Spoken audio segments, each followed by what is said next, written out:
আলহামদুলিল্লাহ ওয়াসসালাতু ওয়াসসালামু আলা রাসূলিল্লাহ ওয়া আলা আলিহিল হাদিন ওয়া আসহাবিহিল মুহতাদিন ওয়া আলা উলামাই উম্মতিহি আজমাইন। ওয়াবাদ। দারসে বুখারীর আজকে আমরা 1124 পৃষ্ঠায় হাদিস নম্বর 7230 থেকে পাঠ করব ইনশাআল্লাহ। বিসমিল্লাহির রহমানির রহিম। বিহি ক্বালা হাদাসানা মুহাম্মদ ইবনে ইউসুফ ক্বালা আখবারানা সুফিয়ান ওয়া ইসমাঈল আন শাবি আন মাসরুকিন আন আয়েশা রাদিয়াল্লাহু আনহা ক্বালাত মান হাদাসাকা আন্না নবিয়্য সাল্লাল্লাহু আলাইহি ওয়াসাল্লাম কাতামা শাইআন, যে ব্যক্তি তোমাকে এই কথা বলবে যে আল্লাহর নবী সাল্লাল্লাহু আলাইহি ওয়াসাল্লাম কিছু গোপন করেছে তার ওহী থেকে, ফাকাদ কাযাবা ও ফালা তুসাদ্দিকু, তাকে বিশ্বাস করো না, সে মিথ্যা বলছে। হ্যাঁ, ক্বালা মুহাম্মাদুন ক্বালা হাদাসানা আবু আমির আল-আকাদি ক্বালা হাদাসানা শুবাতু আন ইসমাঈল ইবনে আবি খালিদ আন শাবি আন মাসরুকিন আন আয়েশা রাদিয়াল্লাহু আনহা ক্বালাত মান হাদাসাকা, যে তোমাকে বলবে আন্নান নবিয়্য সাল্লাল্লাহু আলাইহি ওয়াসাল্লাম কাতামা শাইআম মিনাল ওয়াহি, ওহীর কোনো কিছু গোপন করেছেন, ফালা তুসাদ্দিকহু, তোমরা তাকে বিশ্বাস করো না। ইন্নাল্লাহা ইয়াকুলু, অথচ আল্লাহ তাআলা বলেছেন ইয়া আইয়ুহার রাসূলু বাল্লিগ, হে আল্লাহর রাসূল আপনি প্রচার করুন, মা উনজিলা ইলাইকা মির রাব্বিক, যা আপনার প্রভুর পক্ষ থেকে আপনার কাছে অবতীর্ণ হয়েছে। আল আয়া। ওয়াবি ক্বালা হাদাসানা কুতাইবা ইবনে সাঈদ ক্বালা হাদাসানা জারীরুন আনিল আমাশি আন আবি ওয়াইল আন আমর ইবনে শুরাহবিল ক্বালা আব্দুল্লাহ ইবনে মাসউদ রাদিয়াল্লাহু আনহু ক্বালা রাজুলুন ইয়া রাসূলুল্লাহ, এক ব্যক্তি প্রশ্ন করলো হে আল্লাহর রাসূল, আইয়ু যামবে আজ আকবর ইনদাল্লাহ, কোন গুনাহ আল্লাহর কাছে সবচেয়ে বড় মারাত্মক? ক্বালা আন তাদু লিল্লাহি নিদ্দান, তুমি আল্লাহর জন্য সমকক্ষ আহ্বান করবে, অর্থাৎ শিরিক করা, এটা আল্লাহর কাছে সবচেয়ে মারাত্মক। অহুয়া খালাকাকা, অথচ তিনি তোমাকে সৃষ্টি করেছেন, সুতরাং তিনি হচ্ছেন ইলা, তার মতো আর কেউ নাই। সুম্মা আইয়ুন, বললেন ক্বালা সুম্মা আইয়ুন, তারপরে কোনটি? ক্বালা আন তাকতুলা ওয়ালাদাকা, তোমার নিজের সন্তানকে হত্যা করা, খশিয়াতা ইয়াতামা মাকা, তোমার সাথে খাবার খাবে এই ভয়ে। আর ওরা তাদের সন্তানকে, বিশেষ করে কন্যা সন্তানকে জীবন্ত কবর দিবে। ওয়াইজাল মাউউদাতি সুইলাত বিআইয়ি যামবিন কুতিলাত, এটা বড় কবিরা গুনার একটি। কবিরা গুনাহ তো সবই বড়, কিন্তু এটা হচ্ছে মুবিকাত, ধ্বংসাত্মক। ক্বালা সুম্মা আইয়ুন, তারপরে কোনটি? ক্বালা সুম্মা আন তুজানিয়া হালিলাতা জারিকা, তারপর তোমার প্রতিবেশীর স্ত্রীর সাথে ব্যভিচার করা। ফাআনজালাল্লাহু তাসদিকাহা, নবীজির এই হাদিসের সত্যায়নে আল্লাহ তাআলা একটি আয়াত নাযিল করলেন।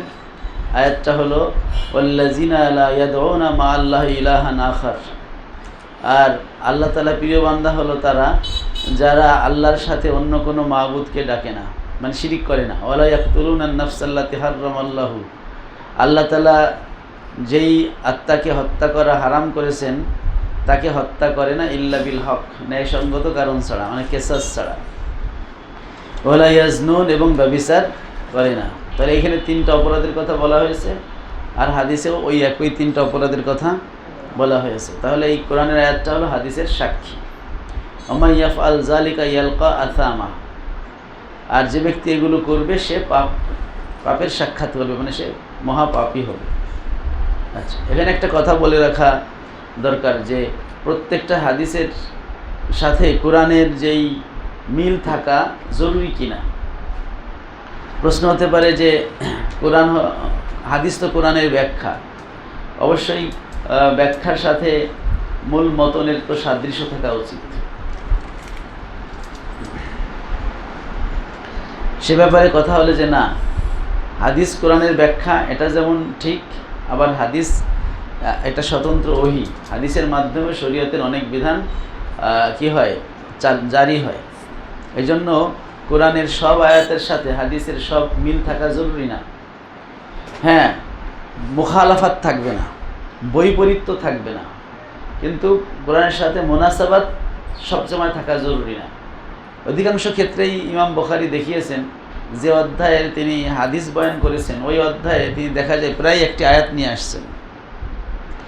এই আয়াত দ্বারা তিনি বোঝাতে চাচ্ছেন যে কোরআনের এবং হাদিসের মাঝে কি আছে, একটা মুনাসাবাত আছে সকল অধ্যায়েই। এই আদনা মুনাসাবাত থাকলেই ওই হাদিসটা মুনাসেব বলে ধরে নিতে হবে, কারণ ব্যাখ্যা তো একটু ব্যাপকই হয়ে থাকে। কারণ যারা হাদিসকে অস্বীকার করে তাদের তিনটা ধরন আছে। কয়টা ধরন? মুনকিরিনে হাদিসের তিনটা ধরন আছে। এক প্রকার মুনকিরিনে হাদিস হলো তারা 100-তে 100 হাদিস অস্বীকার করে, মানে কোনো হাদিস তারা মানে না। তারা বলে হাদিস এটা গ্রহণযোগ্য না। আরও নানা আজে বাজে কথা হয় যে 100 বছর পরে লিখিত হয়েছে, এর মধ্যে অনেক বানোয়াট কথা ঢুকছে। হ্যাঁ, কিন্তু আমরা এর উত্তর দিয়েছি যে না, 100 বছর পরে না। আল্লাহ নবী সাল্লাল্লাহু আলাইহি ওয়াসাল্লাম প্রথমে বিশেষ কারণে তিনি কোরআন লিখতে, হাদিস লিখতে নিষেধ করেছিলেন, পরে অনুমতি দিয়েছেন এবং তার জীবদ্দশায় হাদিস লেখা হয়েছে। সাহাবায়ে কেরাম পার্সোনালভাবে লিখেছেন। তবে সরকারিভাবে এটা উদ্যোগ নেওয়া হয়েছে 199 থেকে 100 হিজরিতে যিনি খলিফা ছিলেন ওমর ইবনে আব্দুল আজিজ, তার মাধ্যমে ইবনে শিহাব জুহরিকে প্রধান করে এই নির্দেশটা দেওয়া হয় এবং বিভিন্ন শহরে গভর্নরদেরকে আদেশ করা হয় আল্লাহর রসুলের হাদিসগুলো একত্র করার জন্য। কিন্তু হাদিসের মধ্যে যে বলা হয় যে হাদিসের মধ্যে বানোয়াট কথা ঢুকছে, সেটা বের করার জন্য ওলামায়ে আহলে উসুল যারা, মানে উসুলুল হাদিসের ওলামায়ে কেরাম যারা, তারা তো সেই মূলনীতি তৈরি করছে। ফলে হাদিসের মধ্যে বানোয়াট বা বানোয়াটের সন্দেহ থাকলে সেগুলো বাদ দেওয়া হয়েছে এবং সেগুলোকে চিহ্নিত করতে উলামায়ে ইসলাম সক্ষম হয়েছে। ফলে সহিহ হাদিস এবং যেগুলো হাসান হাদিস বা হাসান লি গায়রিহি হোক বা ওরকম বানোয়াট নয় এমন হাদিস কি কি, সেগুলো আমরা চিনতে পেরেছি। দ্বিতীয় যে দলটা আছে যারা হাদিসকে অস্বীকার করে, তাদের মধ্যে একটা দল হলো তারা বলে যে কোরআনের সমর্থক যে হাদিসগুলো আমরা পাবো সেগুলো মানব। হ্যাঁ, কোরআন মানব আর কোরআনের সমর্থক হাদিসগুলো মানব, কোরআনের সাথে মিল নাই এই হাদিসগুলো আমরা মানব না। তারা বলে কোরআনের বিপরীত হাদিস মানব না, কিন্তু ওই বৈপরীত্যটাকে তারা আদমুল উজুদ ফিল কোরআনকে তারা মুখালাফত ধরে। কোরআনে নাই, নতুন বিষয়, তখন তারা এটাকে কোরআনের মুখালেফ মনে করে। কিন্তু মনে রাখতে হবে যে না, কোরআনের সাথে কোরআনে নাই আর সেটা হাদিসে বলা হয়েছে, এটা কোরআনের মুখালাফ না, বরং এটা নতুন ওহী। আর হাদিসের মাধ্যমে নতুন বিষয় সাব্যস্ত হয়। নবীজি নিজে বলেছেন, ইন্নী উতীতুল কোরআন ওয়া মিসলুহু মাহু, আমাকে কোরআন দেয়া হয়েছে এবং কোরআনের অনুরূপ বিধান দেয়া হয়েছে, সেটা হলো হাদিস, যার মাধ্যমেও শরীয়তের বিভিন্ন নতুন নতুন বিষয় সাব্যস্ত হয়েছে। তো ইমাম বুখারী তিনি দেখিয়েছেন আয়াতগুলো বিভিন্ন জায়গায় এভাবে আয়াত এনেছেন, দেখিয়েছেন যে নবীর হাদিস কোরআনের কোনো আয়াতের ব্যাখ্যা। যদি হুবহু মিল থাকে তাহলে তো নবীর হাদিস বলার দরকার নেই, কোরআনেই তো আছে। যদি বিস্তারিত না থাকে, ওর সাথে হালকা লিঙ্ক থাকলে, একটু বিস্তারিত না থাকে, তাহলে সেই ব্যাখ্যার কি মূল্য থাকে? এজন্য আমরা বলবো যে না, একদল আছে আহলে কোরআন নামে, তারা হচ্ছে হাদিস মানে, কোরআন মানে এবং হাদিস মানে না। তারা ওই হাদিসগুলোই মানে যেগুলো তাদের দৃষ্টিতে কোরআনের মুওয়াফিক। একজন আছে মাওলানা মুজাম্মেল আলী মুফাসসির, ইউটিউবে তার অনেক তাফসির আছে। একজন আছে সজল রোশান, আমেরিকা থাকে, ঢাকা আলিয়ার সাবেক ছাত্র ছিল, দাড়ি কামায় আর এই ইহুদি নাসারাদের টাকা খাইয়ে সে হচ্ছে হাদিসের বিরুদ্ধে এভাবে নানা ভিডিও বানায় এবং তার ভিডিও দেখে যে কোনো মানুষ বিভ্রান্ত হতে বাধ্য। মানে তার বক্তৃতার ভাষা খুব চমকপ্রদ, খুবই যৌক্তিকভাবে প্রতীয়মান হয়, মনে হয়। তখন যে কোনো সাধারণ ব্যক্তি গিয়ে তার কথার সামনে কী হয়ে যাবে? ঘায়েল হয়ে যাবে। অথচ মুহাদ্দিসরা যুগ যুগ ধরে কত কষ্ট করে হাদিসগুলো যাচাই বাছাই করে তারা একটা পর্যায়ে এনেছেন। আর তৃতীয় পর্যায় হলো যারা হাদিস মানে কিন্তু মুতাওয়াতের মাসুলগুলো মানে, খবরে ওয়াহেদ মানে না এবং খবরে ওয়াহেদকে আমলযোগ্য মনে করে না।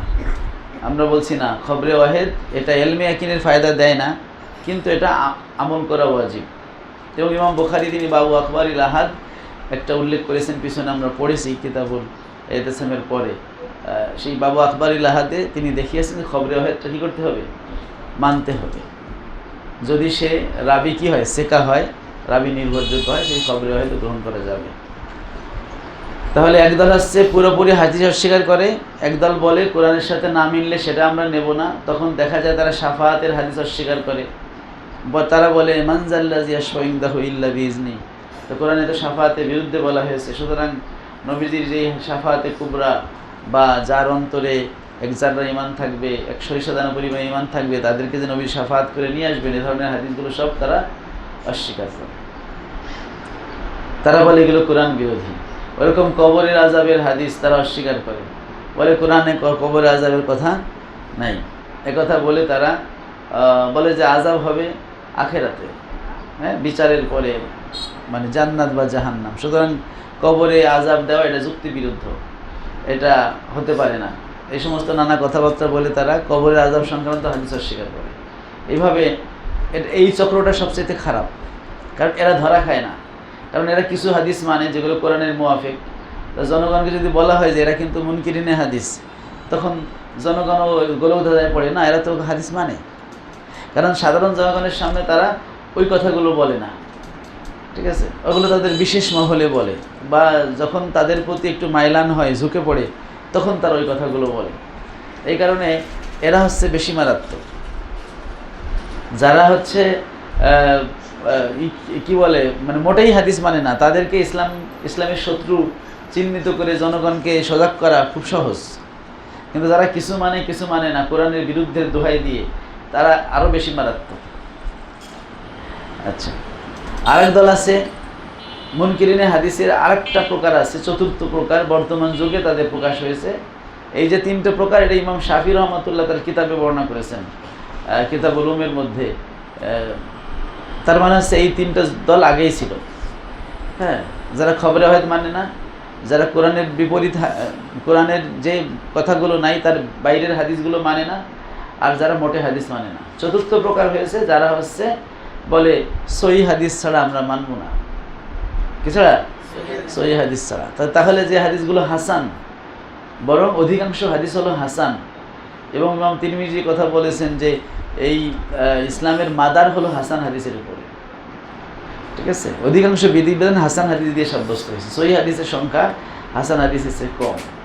তো যাই হোক, তো যারা সহি হাদিস ছাড়া মানব না বলে হাসান, এবং যেগুলো হাসান সহিলি গাইরিহি বা হাসান লি জাতিহি, হাসান লি গাইরিহি, অথবা অল্প দইফ, যেগুলো মাউজু বা মাতরুক নয়, সাজ নয়, এমন হালকা দুর্বল হাদিস, এগুলো তারা মানে না।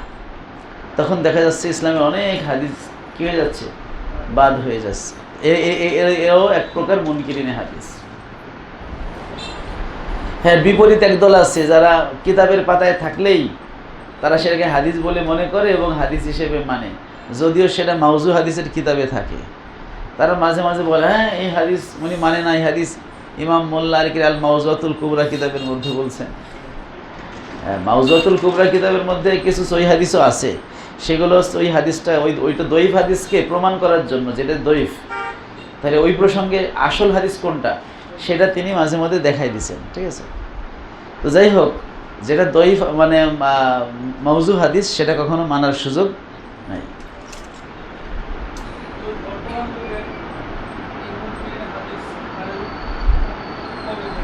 হ্যাঁ, এই সহিহ হাদিস তো এখন এই যে নাসিরউদ্দিন আলবানী বা এদের গ্রুপে যারা আছে, লামাযহাবি আহলে হাদিসরাই, বিশেষ করে মোহাম্মদ ইবনে আব্দুল ওয়াহাব নজদি থেকে এই গ্রুপটা মানে বেশি সজাগ হয়েছে, সহিহ হাদিস ছাড়া আমরা মানব না।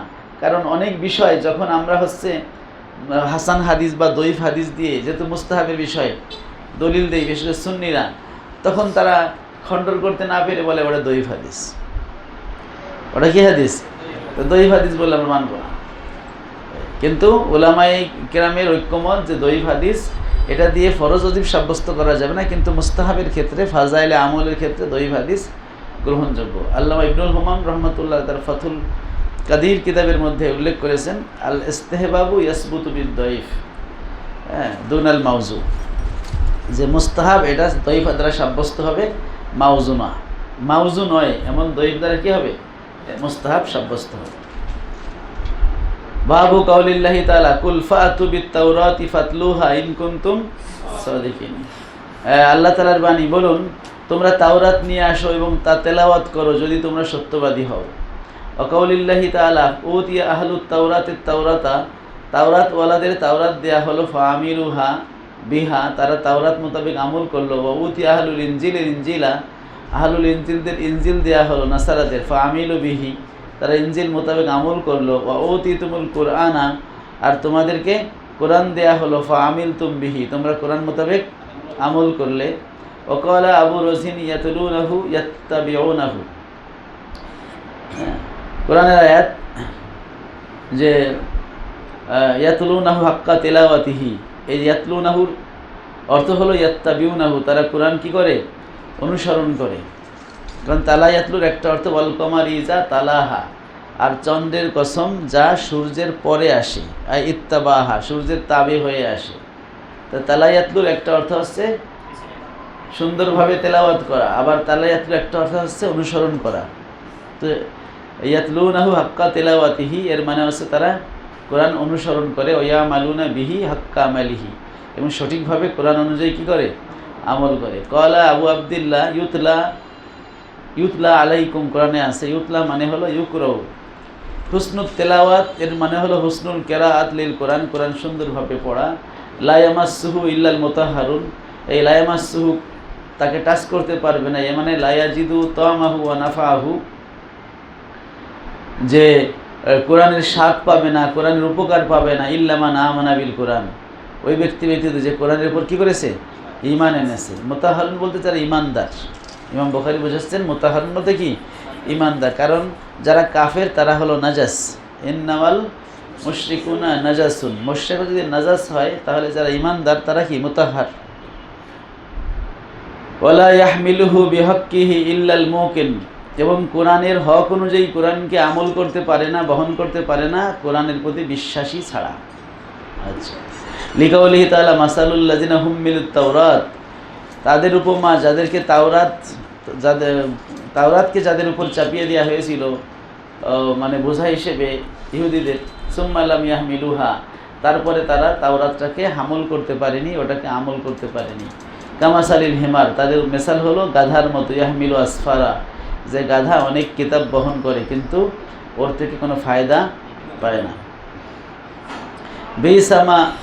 বিইসা মাসালুল কওমিল্লাযিনা কাযযাবু বিআয়াতিল্লাহ, যারা আল্লাহর আয়াতকে মিথ্যা প্রতিপন্ন করে তাদের সেই সম্প্রদায়ের উপমা কতই না নিকৃষ্ট। আল্লাহু লা ইয়াহদিল কওমাজ জালিমিন, আল্লাহ জালেম সম্প্রদায়কে হেদায়েত দেয় না। ওয়াসাম্মান নাবিউল ইসলাম ওয়াল ঈমান ওয়াস সালাতা আমালান, আল্লাহ নবী সাল্লাল্লাহু আলাইহি সাল্লাম তিনি ঈমান, নামাজ এবং সালাত, ঈমান এবং সালাতকে কী বলেছেন? ইসলামকে আমল বলে উল্লেখ করেছেন। ইসলামকে কি বলেছেন? আমল বলেছেন। ঈমানকে আমল বলেছেন, নামাজকে আমল বলেছেন। মানে আইউল আমালে আফদালু, এভাবে প্রশ্নের উত্তরে নবীজি বলেছেন যে ঈমান আনা সর্বোত্তম আমল, নামাজ সময় মতো পড়া সর্বোত্তম আমল।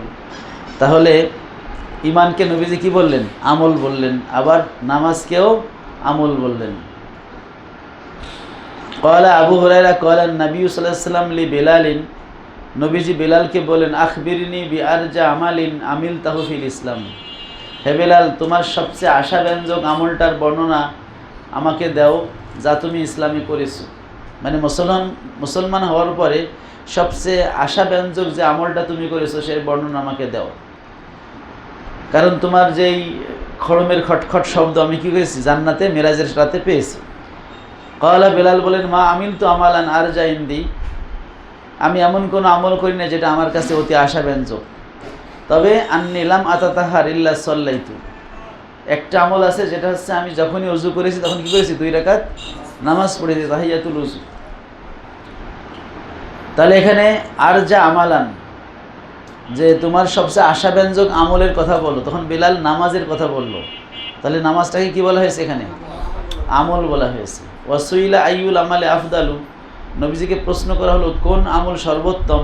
ক্বালা ঈমানুন বিল্লাহি ওয়া রাসূলিহি সুম্মা জিহাদু সুম্মা হজ্জুন মাবরুরুন, আল্লাহ এবং তার রাসূলের প্রতি ঈমান আনা, তারপরে হজ, জিহাদ, তারপরে কবুল হজ। তাহলে এখানে কোন আমল সর্বোত্তম? ঈমান সর্বোত্তম। তাহলে ঈমানকে কি বলা হয়েছে? হ্যাঁ, আমল বলা হয়েছে। কারণ প্রশ্ন যেটা করা হয় উত্তর সেটাই তো হয়। প্রশ্ন যদি করা হয় কোন আমল সর্বোত্তম, উত্তর যেটা বলা হবে সেটা অবশ্যই আমল হতে হবে। তো এই হাদিসগুলো দিয়ে ইমাম বুখারী রহমতুল্লাহ দেখাচ্ছেন যে ঈমান, ইসলাম এদের তো একই জিনিস। তো ঈমানকে নবীজি সর্বোত্তম আমল বলেছেন, আবার নামাজকে কি বলা হয়েছে? আমল বলা হয়েছে। আর আমরা জানি যে বান্দার আমল আল্লাহর সৃষ্টি। আল্লাহু খালাকাকুম ওমা তা'মালুন, আল্লাহ তোমাদেরকে সৃষ্টি করেছেন এবং তোমাদের আমলকে সৃষ্টি করেছেন, সেটা সামনে আসতেছে। আবি ক্বালা হাদাসানা আবদানু ক্বালা আখবারানা আব্দুল্লাহ ক্বালা আখবারানা ইউনুস আনিজ যুহরি ক্বালা আখবারনি সালিমুন আন ইবনে ওমর আন্না রাসূলুল্লাহি সাল্লাল্লাহু আলাইহি ওয়াসাল্লাম ক্বালা ইন্না বাকাউকুম ফিমান সালাফা মিনাল উমাম, পূর্ববর্তী যে উম্মাত চলে গেছে তাদের তুলনায় তোমাদের পৃথিবীতে বাকি থাকা, এটার উপমা হলো কামা বাইনা সলাতিল আসরে ইলা গুরুবিশ শামস, আসরের নামাজ থেকে সূর্য অস্ত যাওয়া পর্যন্ত এতটুকু হলো পূর্বের তুলনায় তোমাদের অবস্থান। মানে পূর্ববর্তী উম্মাত হলো ফজর থেকে জোহর, জোহর থেকে আসর পর্যন্ত তার অবস্থান করছে, আর তাদের তুলনায় তোমাদের সময়টা হলো আসর থেকে মাগরিব পর্যন্ত। উতি আহলুত তাওরাতের তাওরাতা, তাওরাতওয়ালাদের তাওরাত দেয়া হলো, ফা আমিলু বিহা, তারা তাওরাত মোতাবেক কী করলো? এই তাওরাত মোতাবেক চলা, তাওরাতের অনুসরণ করাকে আমল বলা হয়েছে। কি বলা হয়েছে? হাত্তা ইনতাসাফান নাহারু, এমনকি যখন দিন অর্ধেক হলো, এ হাদিস গেছে না, সুম্মা আজিজু, তারা অপারগ হলো, ফাউতু কিরাতান কিরাতান, তাদেরকে এক কিরাত করে সওয়াব দেওয়া হলো। সুম্মা উতি আহলুল ইনজিলের ইনজিলা, তারপরে হচ্ছে ইনজিলের অধিকারী যারা নাসারা, তাদেরকে ইনজিল কিতাব দেয়া হলো, ফা আমিলু বিহি, তারা ইনজিল মোতাবেক আমল করলো। হাত্তা সল্লিয়াতিল আসর, এমনকি আসরের নামাজ পড়া হলো। সুম্মা আজিজু, তারপরে তারা অপারগ হলো। ফাউতু কিরাতান কিরাতান, তাদেরকেও এক কিরাত করে দেওয়া হলো। সুম্মা অতীতুমুল কোরআন, তারপরে তোমাদেরকে কোরআন দেয়া হলো। ফা আমিল তুমবি হাত্তা গরাবাতিস শামস, তোমরা সূর্য ডোবা পর্যন্ত আমল করলে। ফা অতীতুম কিরাতাইনে কিরাতাইনে, তোমাদেরকে 2 কিরাত করে দেয়া হলো।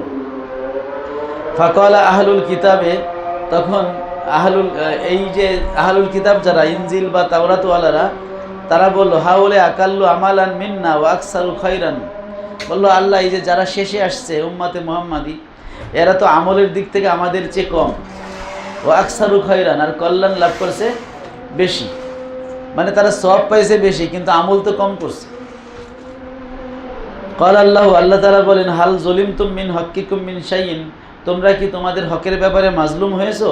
ক্বালু লা, তারা বলল না, আমাদের সাথে যে চুক্তি হয়েছিল এক কিরাত সেটা তো পাইছি। ক্বালা ফাহুয়া ফাদলি উতিহি মান আশা, তো তাদেরকে যে আমি এক কিরাত বেশি দিছি সেটা হলো আমার করুণা, আমার করুণা আমি যাকে ইচ্ছা তাকেই দেব। তো এই যে হাদিসটা আগেও গেছে, এই হাদিস থেকে ইমাম আবু হানিফা রাহমাতুল্লাহ তিনি যে মাসলাটা প্রমাণ করেছেন যে জোহর থেকে আসর, কারণ ইনজিলওয়ালারাও যে কথা বলছে, তাওরাতওয়ালারাও সে কথা বলছে যে আমরা ওদের চেয়ে বেশি আমল করছি কিন্তু সওয়াব পাইছি কম।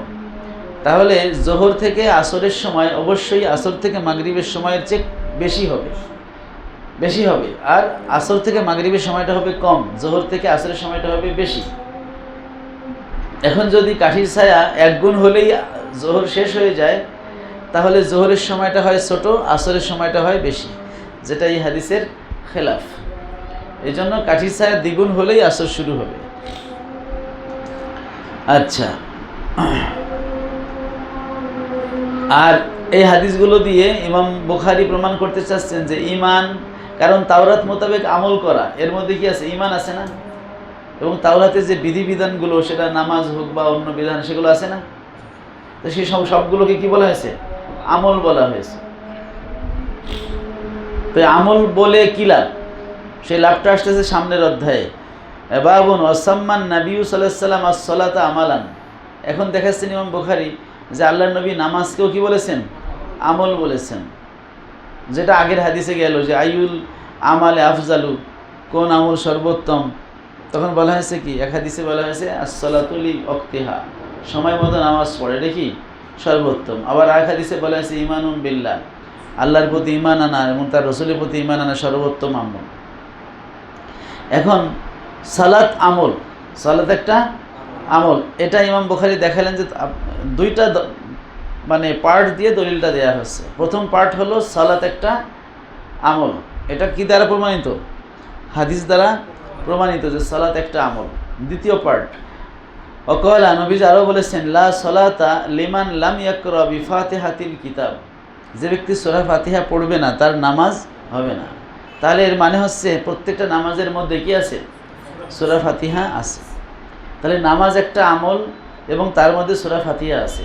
তাহলে সূরা ফাতিহা সহই তো নামাজটা আমল, নাকি সূরা ফাতিহা বাদ দিয়ে? যেহেতু পুরো নামাজটাকে বান্দার আমল বলা হয়েছে, তাহলে নামাজের মধ্যে একেবারে আল্লাহু আকবার থেকে শুরু করে আসসালামু আলাইকুম পর্যন্ত ভিতরে যা আছে সবটা কি আমল। তাহলে ভিতরে তো সূরা ফাতিহাও আছে, তাহলে সেটাও আমল, নাকি আমল না? তা যদি বান্দার আমলটা যদি আল্লাহর সৃষ্ট হয়, মাখলুক হয়, তাহলে সূরা ফাতিহা ওটা কি হয়? মাখলুক হয় কি না? এখন সূরা ফাতিহা থেকে বান্দা কতটুকু, বান্দার অংশ কতটুকু, সেটা হচ্ছে লাম ইয়াকরা, মানে কেরাআতটা।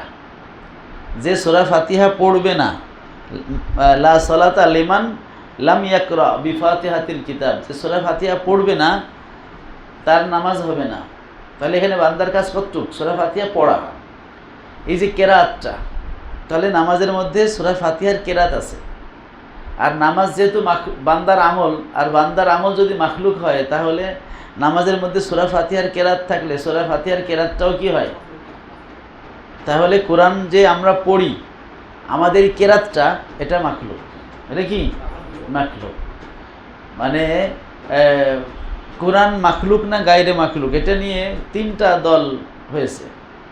একটা দল হচ্ছে মুতাজিলা সম্প্রদায়, তারা বলছে কোরআন কুল্লুহু গায়রে মাখলুক, কুল্লুহু মাখলুক, কোরআনের সবই মাখলুক। আর চরমপন্থী হাম্বলীদের এক দল আছে, তারা বলে কোরআন কুল্লুহু গায়রে মাখলুক। কিন্তু মধ্যমপন্থী আহলুস সুন্নাত ওয়াল জামাতের আকীদা হলো, আমাদের হানাফিদের আকীদা, ইমাম বুখারীর আকীদা হলো, কোরআন দিয়ে যখন আল্লাহর কালামকে ইন্ডিকেট করা হবে, আল্লাহর কালাম বোঝানো হবে, তখন কোরআন গায়রে মাখলুক। কারণ আল্লাহর কালাম আল্লাহর সিফাত, আর আল্লাহর সিফাত সব গায়রে মাখলুক। কিন্তু কোরআন মাঝে মাঝে আল্লাহর কালামকে না বুঝিয়ে বান্দার কর্মকেও বুঝায়। যেমন মাঝে মাঝে নুসখা, যেই ভলিউমটার মধ্যে কোরআন লেখা আছে, ওইটাকে কোরআন বলা হয়, ওই লেখাটাকে কোরআন বলা হয়, ওই তেলাওয়াতটাকে কোরআন বলা হয় মাজাজান। আর এগুলোকে যেহেতু কোরআন বলা হয়, আর এগুলো তো মাখলুক, এগুলো তো বান্দার কাজ।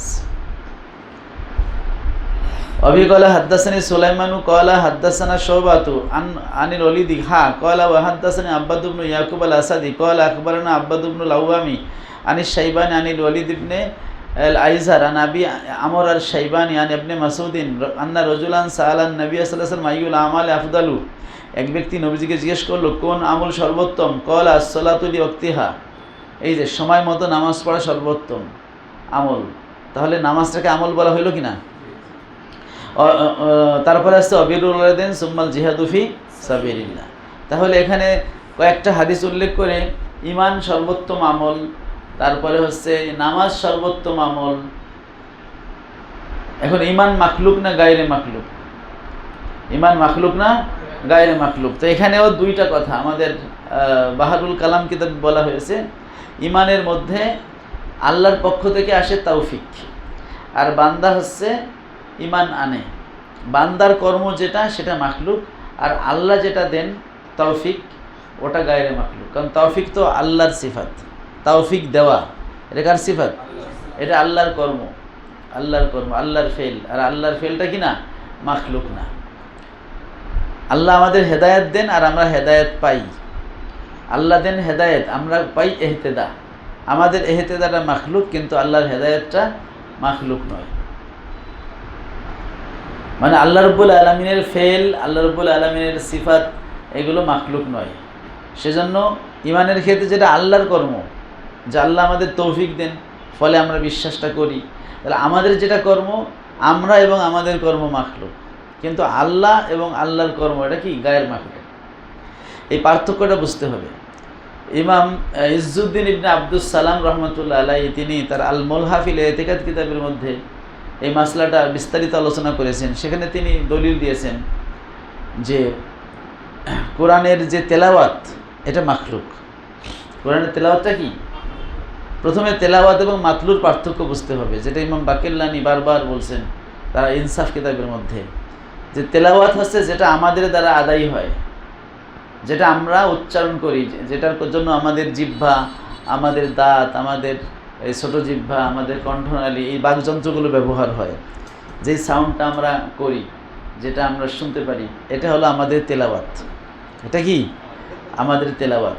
আর এর মাধ্যমে আমরা যেটা আদায় করি সেটা হলো মাতলু, ওটা কি? আল্লাহর কালাম, ওটার মধ্যে কোনো কি নাই, ওই মাতলুর মধ্যে কোনো মন্দ খারাপ নাই, সবই ভালো।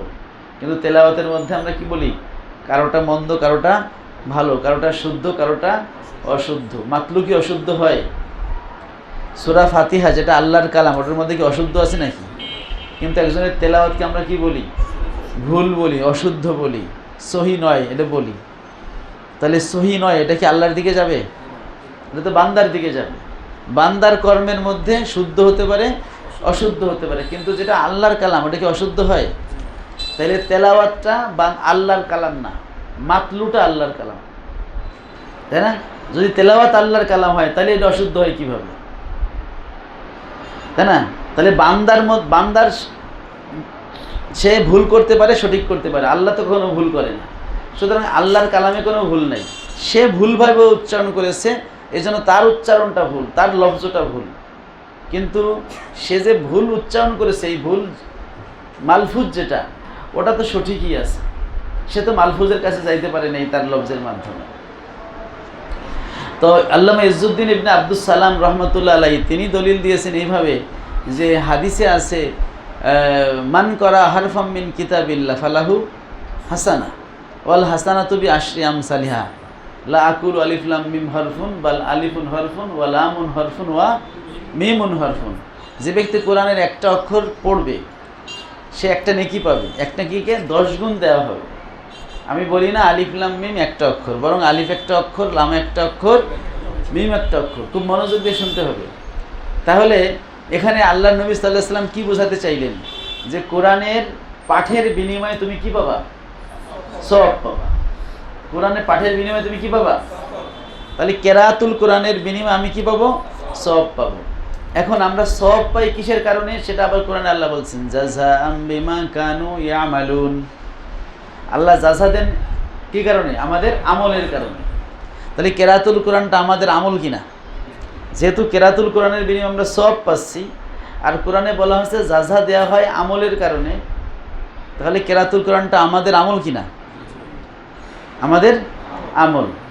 আর আল্লাহ বলছেন আল্লাহু খালাকাকুম ওয়া মা তা'মালুন, আল্লাহ তোমাদেরকে এবং তোমাদের আমলকে সৃষ্টি করেছেন। তাহলে আমাদের কেরাতুল কোরআনটা এটা মাখলুক না গায়রে মাখলুক? আমাদের কেরাতুল কোরআনটা এটা অবশ্যই মাখলুক। কিন্তু কেরাতের মাধ্যমে যেটা আমরা মাকরু করতেছি ওটা কি? হ্যাঁ, ওইটা গায়রে মাখলুক, মাকরুটা গায়রে মাখলুক। ঠিক আছে?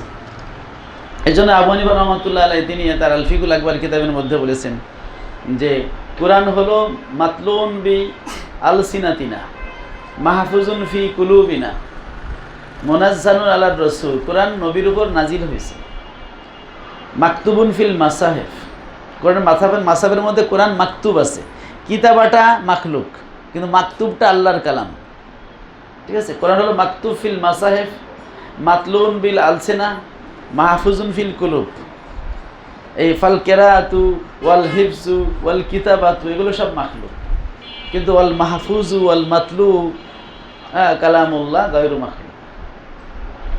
তো এটা আমাদের বুঝতে হবে। তো যেহেতু ইজ্জুদ্দিন ইবনে আব্দুস সালাম রহমতুল্লাহ বললেন যেহেতু কোরআন পড়ার বিনিময়ে আমরা সওয়াব পাই, আর সওয়াব হয়ে থাকে আমলের কারণে, তাহলে আমাদের কোরআন পড়া এটা একটা আমল।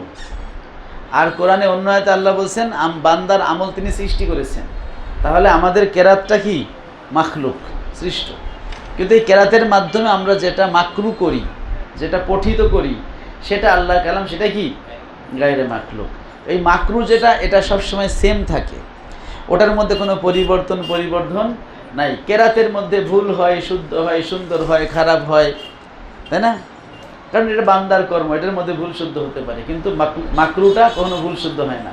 রাসূল পাক সাল্লাল্লাহু আলাইহি ওয়াসাল্লামের জামানায়ও কোরআনের মাকরু যেটা ছিল এখনও সেটাই আছে।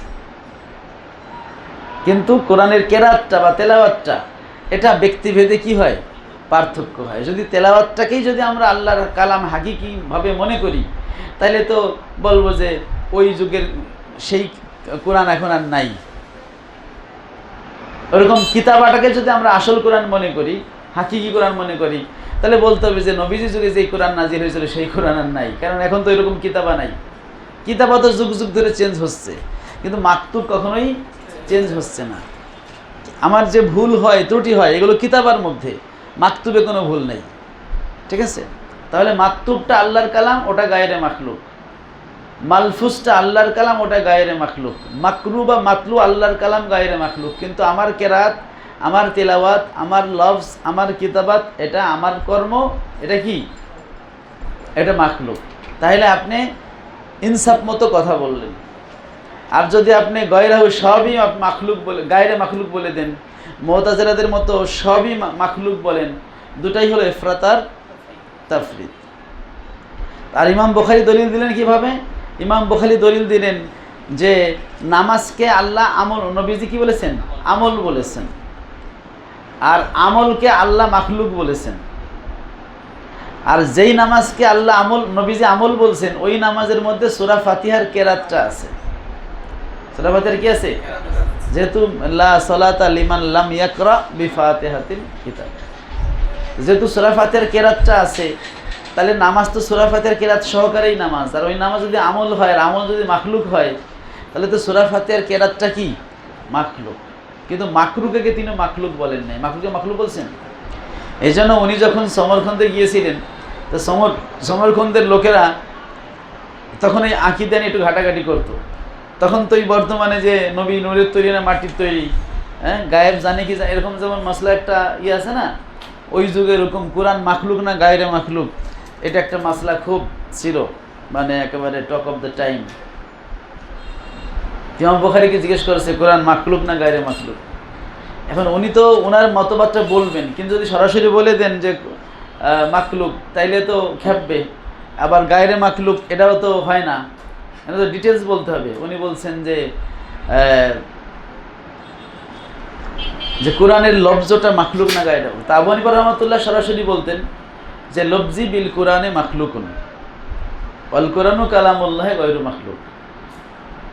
যেটা ইমাম আবু ইউসুফ রহমতুল্লাহ বলছেন যে আবু হানিফার সাথে আমি অনেক দিন বসেছি এবং আমাদের সিদ্ধান্ত এটাই দাঁড়িয়েছে যে কোরআন আল্লাহর কালাম গায়রে মাখলুক। এটা আবু হানিফা রহমতুল্লাহর আকীদা, ইমাম মুহাম্মদ এবং আবু ইউসুফ সবারই আকীদা কোরআন আল্লাহর কালাম কি? গায়রে মাখলুক। কিন্তু কোরআনের লফজটা যেটা আমরা উচ্চারণ করি, মানে তেলাওয়াত, কেরাত, এইটা কি? তা আবু হানিফা রহমতুল্লাহর বক্তব্য হলো লফজি বিল কোরআনে মাখলুক। কোরআন দ্বারা আমার যে লফজের উচ্চারণ হয় সেটা মাখলুক। তা এদেরকে হাম্বলিরা টিটকারি করে বলতো লফজিয়া। কি বলতো? লফজিয়া, মানে যারা হচ্ছে কোরআনের লফজকে মাখলুক বলতো। যেমন আমরা কোরআনের লফজকে মাখলুক বলি, কিন্তু মালফুজকে কি বলি না? মাখলুক বলি না। এবং ইমাম বাকেল্লানি সেটি বোঝাতে চেয়েছেন যে লফজ মালফুজ আলাদা জিনিস। যেটা আমার উচ্চারণ সেটা লফজ, উচ্চারণের মাধ্যমে যেটা আদায় হয় ওটা হলো মালফুজ, ওটা আল্লাহর কালাম গায়রে মাখলুক, ওটা কখনো পরিবর্তন হয় না। কিন্তু আমার লফজে কি হয়? পরিবর্তন হয়, ভুল হয়, শুদ্ধ হয়, সুন্দর হয়, খারাপ হয়। ইমাম বুখারী বললেন যে আলফাজুনা মিন আমালিনা, আলফাজুনা মিন আফআলিনা, আমাদের লফজগুলো আমাদের কর্ম। আলফাজুনা মিন আফআলিনা, বলেন ও আফআলুল ইবাদে মাখলুকাতুন, আর বান্দার কর্মটা কি? মাখলুক। তো উনি এইভাবে একটু ঘুরাই বললেন। তারপরেও তারা যা বোঝার বুঝলো। তা অনেকে ইমাম বুখারীকে ওখান থেকে বিতাড়িত করার জন্য চেষ্টা করলো। ইমাম বুখারী রহমতুল্লাহকে যে কারণে বুখারা থেকে সরাই মানে বিতাড়িত করা হয়েছিল, তার মধ্যে এই মাসলাটাও অন্যতম মাসলা ছিল যে কোরআন মাখলুক না গায়রে মাখলুক। কিন্তু এখানে ইমাম বুখারী অবশ্যই সঠিক অবস্থানে ছিলেন, কারণ তিনি ইফরাত এবং তাফরিদের মধ্যখানে ছিলেন। যে কোরআন অবশ্যই আল্লাহর কালাম যখন বলা হবে তখন সেটা কি? গায়রে মাখলুক। যেটার কথা আগে বলা হয়েছে যে আল্লাহর সকল সিফাত গায়রে মাখলুক। আবার এখানে বলতেছেন যে কোরআনের কেরাতটা, এটাকেও গায়রে মাখলুক বলা যাবে না, যেমন চরমপন্থী হাম্বলীরা বলে থাকেন। বাবু কাউলিহি তাআলা ইন্নাল ইনসানা খুলিকা হালুয়া, যে নিশ্চয়ই মানুষকে সৃষ্টি করা হয়েছে মানে কি বলে অস্থির করে, যে হচ্ছে যে কোনো বিপদ আপদেই জাজা ফাজা করে, আয় দজুরা, হ্যাঁ, যে হচ্ছে অস্থির। ইজা মাসাহুশ শাররু জাজুয়া ওয়া ইজা মাসাহুল খৈরু মানুয়া, যখন কোনো মন্দ ও তাকে স্পর্শ করে তখন সে হচ্ছে অধৈর্য হয়ে যায়, যখন কোনো কল্যাণ তাকে স্পর্শ করে তখন সে কিপটা বখিল হয়ে যায়। অভি কলা হাদ্দাসানা আবু নোমানি কলা হাদ্দাসানা জারির ইবনু হাজমিন আনিল হাসানি কলা হাদ্দাসানা আমর ইবনু তাগলিবা কলা আতান নবিয়া সাল্লাল্লাহু আলাইহি ওয়াসাল্লাম মালুন, নবীজির কাছে কিছু সম্পদ আসলো। ফাআতা কওমান ওমানা আখারিন, এক দলকে তিনি সম্পদ দিলেন আর এক দলকে তিনি দিলেন না। ফা বালাগাহু, নবীজির কাছে সংবাদ পৌঁছলো আন্নহম আতাবু, যাদেরকে সম্পদ দেন নেই তারা গুসা করছে। ফাকালা, নবীজি বলেন ইন্নী উতির রজুলা ওয়াদাউর রজুলা, আমি কোনো ব্যক্তিকে সম্পদ দেই আবার কোনো ব্যক্তিকে পরিত্যাগ করি। ওল্লাজি আদাউ, যাকে আমি পরিত্যাগ করি আহাব্বু ইলাইয়া, সে আমার কাছে অধিক প্রিয় মিনাল্লাজি উতি, ওই ব্যক্তির চেয়ে যাকে আমি দেই। মানে যে আমার বেশি প্রিয় তাকে আমি চিন্তা করি, তো আমার কাছের লোক, ওকে বাদ দিয়ে যে একটু দূরের তাকে আমি দেই। ওতি আকুয়ামান, আর আমি কোন কোন সম্প্রদায়কে সম্পদ দেই কেন? লিমা ফি কুলুবিহিম মিনাল জাযায়ে ওয়াল হালায়ে, যেহেতু তাদের অন্তরের মধ্যে রয়েছে কি অস্থিরতা, তারা ইসলামের প্রতি তাদের মনকে মজবুত করার জন্য, তালিফে কুলুবের জন্য তাদের কি করি সম্পদ দেই। ও আকিলু আকুয়ামান ইলামা জাআলাহু ফি কুলুবিহিম মিনাল গিনা, আর বাকি এক দলকে আমি সুপর্দ করি আল্লাহর কাছে, যেহেতু তাদের অন্তরে আল্লাহ কি করেছেন অমুখাপেক্ষিতা দিয়েছেন, ওয়াল খয়র এবং কল্যাণ দিয়েছেন। মিনহুম, তাদের মধ্যে অন্যতম হলো আমর ইবনে তাগলিব। ফাকালা আমর, এই কথা শুনে আমর ইবনে তাগলিব বলল, মা উহিব্বু আন্নালি বি কালিমাতি রাসূলিল্লাহ হুমরান নাম, নবীজির এই প্রশংসা বাণীর বিনিময়ে আমি লাল উট পাই, সেটা আমি পছন্দ করি না। লাল উট হলো আরবদের সবচেয়ে প্রিয় এবং সবচেয়ে দামি উট।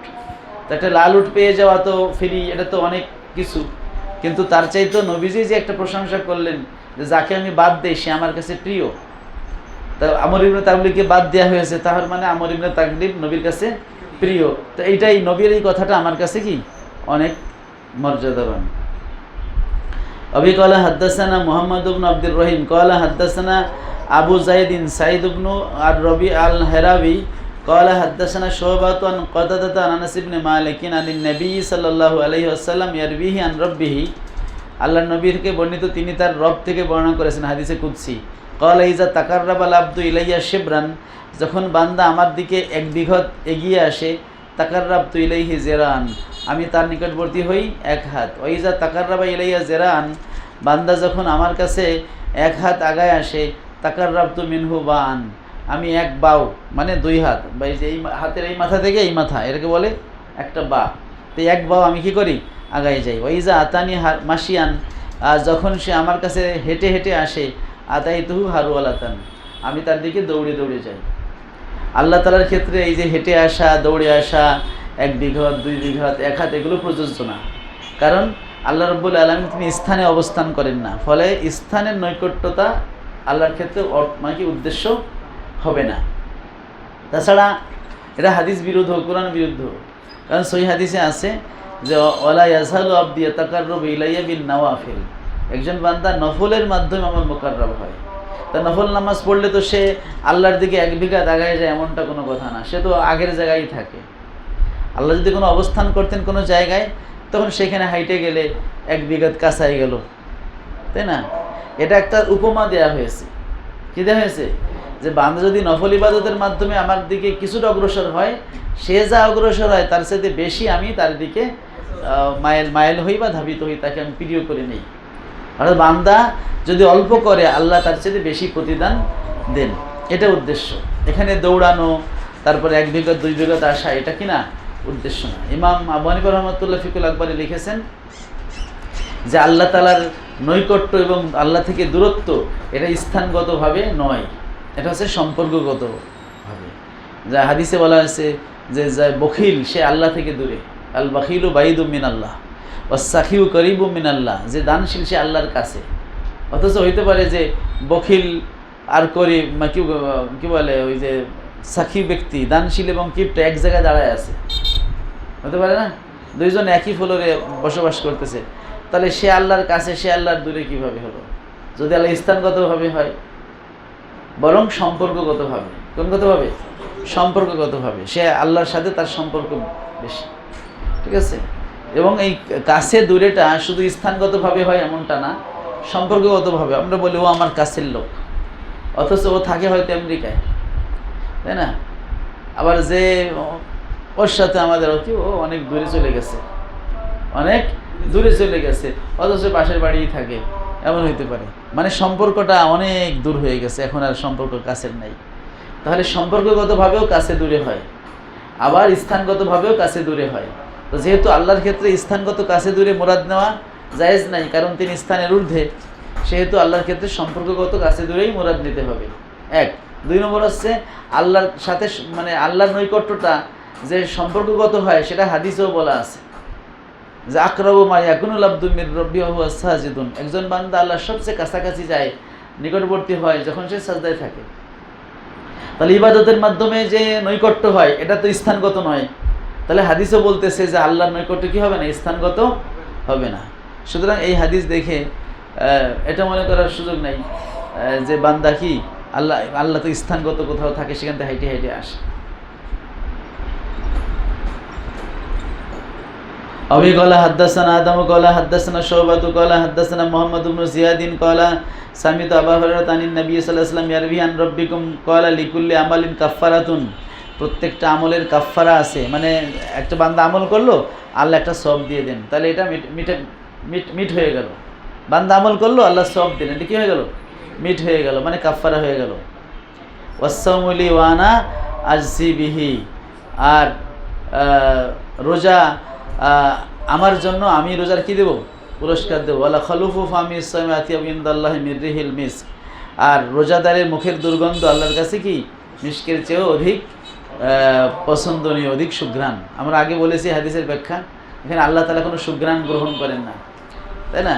তাহলে এটার উদ্দেশ্য হলো রোজাদার বান্দা আল্লাহর অতি প্রিয়, কারণ আমরা যখন কাউকে ভালোবাসি তার দুর্গন্ধটা আমার কাছে কি মনে হয়, সুগন্ধ মনে হয়। ভালোবাসা যত গভীর তত মনে হবে, আর ভালোবাসা না থাকলে একজনের সুগন্ধ মনে হবে কি কি আতর দিয়ে আসছে, সে সুগন্ধি দিয়ে আসছে, কিন্তু আপনার কাছে কি মনে হবে, ওটা পছন্দ হবে না।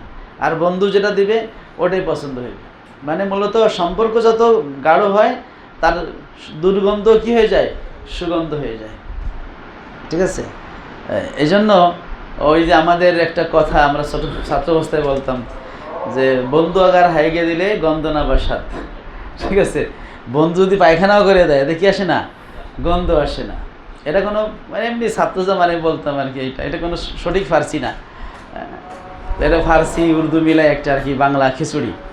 যে বন্ধু যদি হাইগেও দেয় এতে কি আসে না, গন্ধ আসে না। শত্রু যদি গোলাপ আতর গোলাপও নিয়ে আসে তাতে কি থাকে, গন্ধ থাকে। তার মানে সুগন্ধি দুর্গন্ধি এটা শত্রুতা এবং বন্ধুত্বের ইঙ্গিত।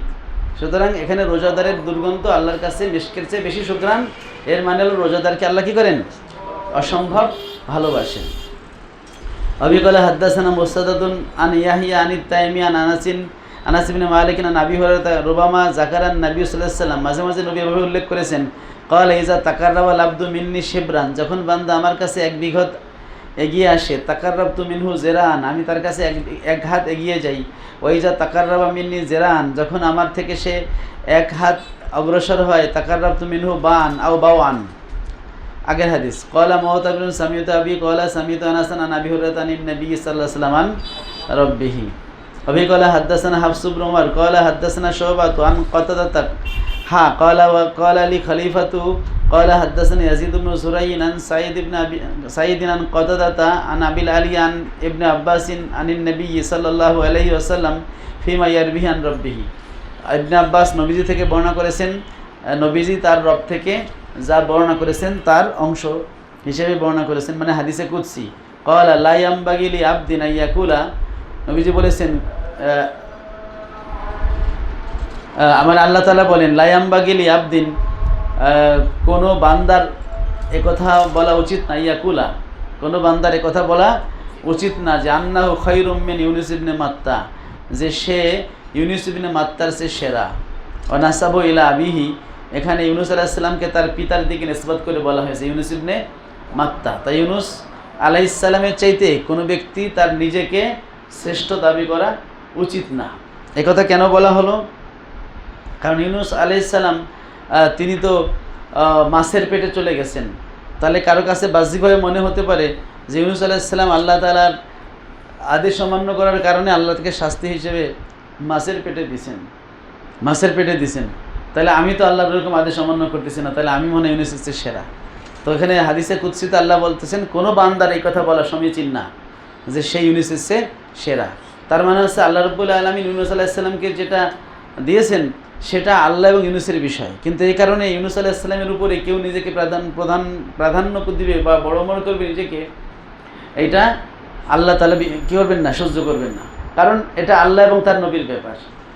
বরং ইউনুস আলাইহিস সালাম মাছের পেটে যাওয়ার পরেও যে আল্লাহ তাআলার প্রিয় ছিলেন তার প্রমাণ হচ্ছে তিনি ওইখানে যে লা ইলাহা ইল্লা আনতা সুবহানাকা ইন্নী কুনতু মিনাজ জালিমিন পড়লেন, সেই দোয়াটা আল্লাহ কবুল করছেন, তাই না?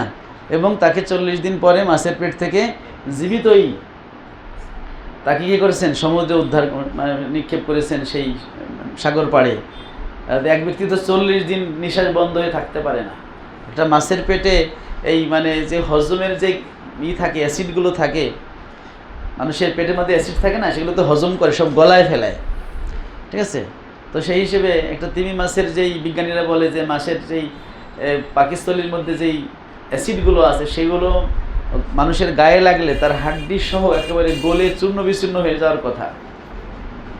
আর যদি সে যদি অ্যাসিড থেকে যদি মাছের গা ধরে একটু আশেপাশে দাঁড়ায় বাঁচতেও চায় বা বাঁচতেও পারে, তাহলে তো নিঃশ্বাস ওখানে তো অক্সিজেন নাই, তাহলে নিঃশ্বাস বন্ধ হয়ে যান, মারা যাওয়ার কথা। 40 দিন কেউ নিঃশ্বাস রাখতে পারে না, তাহলে আল্লাহ তাকে বাঁচায় রাখছেন, তাই না?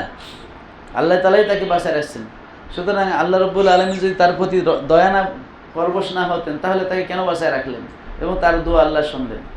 কোরআনে আছে লাউলা আন্নাহু কানা মিনাল মুসাব্বিহিন লালাবিসা ফি বাতনি ইলা ইয়াউমি ইউবাসুন, কিয়ামত পর্যন্ত সে মাছের পেট থাকতো, মাছের পেটে তার কবর হয়ে যেত, কিন্তু সে তাসবিহটা পড়ছে, লা ইলাহা ইল্লা আনতা সুবহানাকা ইন্নী কুনতু মিনাজ জালিমিন। আচ্ছা, তো এই হাদিসটা এইভাবে এখানে গায়েবের সিগা দিয়ে আসছে হাদিসে কুদসি হিসেবে।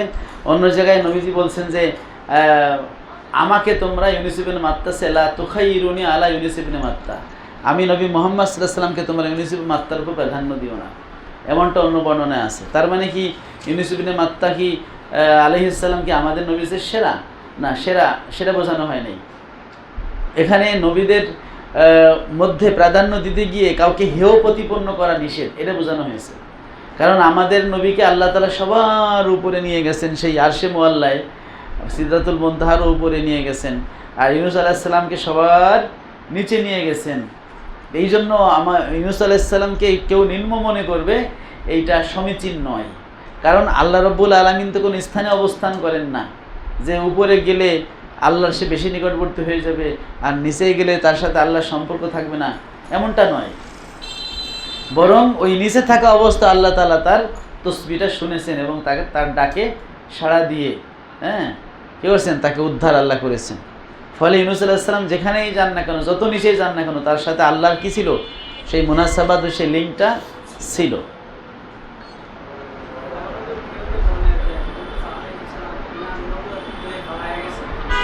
এটা তো লামাজাবিরা বলে, এটা তো জামাত ইসলামের লোকেরা বলে, তারা তো নবীদের সাথে বেয়াদবি, তাদের অস্থিমজ্জায় আছে, অস্থিমজ্জায় আছে।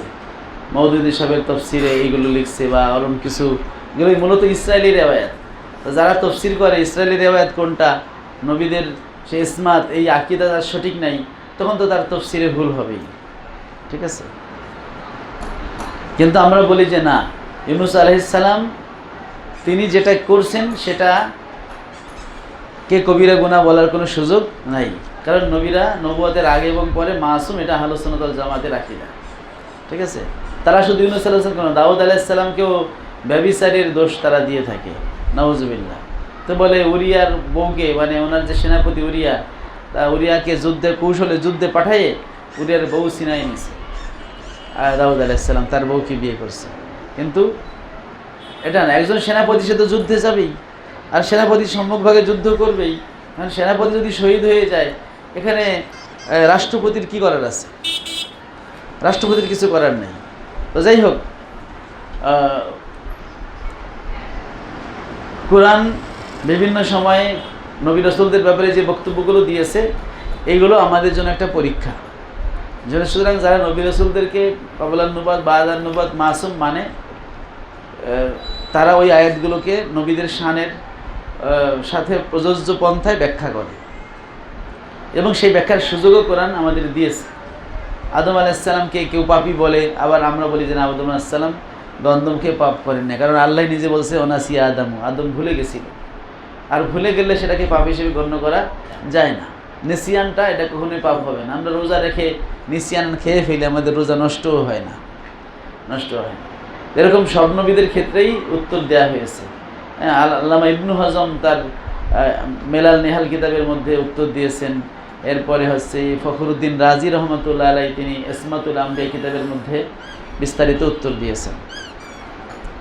তো হজরত ইউনুস আলাইহিস সালাম তিনি মাছের পেটে গেছেন, এই জন্য তাকে কেউ আবার খারাপ চোখে না দেখে এজন্য নবী বলে দিয়েছেন লা তুখাইরুনি আলা ইউনুস ইবনে মাত্তা, ইউনুস ইবনে মাত্তার যে তোমরা আমাকে প্রাধান্য দিও না, এই কারণে যে আমি উপরে গেছি, ইউনুস আলাইহিস সালাম নিচে গেছে। বরং আল্লাহ তাআলার কাছে উপরে নিচে এটা কোনো বিষয় না, আল্লাহর সাথে বিষয় হলো সম্পর্ককার। সুতরাং সে যেখানেই থাকুক না কেন, যদি আল্লাহর সাথে তার সম্পর্ক থাকে, আল্লাহর জিকির সে করে, তো স্থানটা আল্লাহর কাছে কোনো ম্যাটার না, ম্যাটার হলো সম্পর্ক, তাই না? ইবাদতের মাধ্যমে বান্দা আল্লাহর নিকটে থাকে, আবার ইবাদত বাদ দিলে সে আল্লাহর থেকে দূরে চলে যায়। অবি ক্বালা হাদাসানা আহমদ ইবনে আবি সুরাইজিন ক্বালা হাদাসানা শাবাবাতু ক্বালা হাদাসানা শুবাতান মুআবিয়াত ইবনে কুররাতান আব্দুল্লাহ ইবনে মুগাফফাল আল-মুজানি ক্বালা রাআইতু রাসূলুল্লাহ সাল্লাল্লাহু আলাইহি ওয়াসাল্লাম ইয়াউমাল ফাতহি, আমি নবীজিকে মক্কা বিজয়ের দিন দেখেছি, আলা না কাজিন একটা উটের উপরে, লাহু তার নিজের উটের উপরে, ইয়াকরাউ তিনি পড়তেছেন সূরাতুল ফাতহি ও মিন সূরাতিল ফাতহি, সূরা ফাত, ইন্না ফাতাহনা লাকা ফাতহাম মুবিনা। ক্বালা ফারাজ্জা ফিহা, নবীজি তেলাওয়াতের সময় তারজি করতেছিলেন, মানে শেষ আয়াতে একটু লম্বা করে টান দিচ্ছিলেন।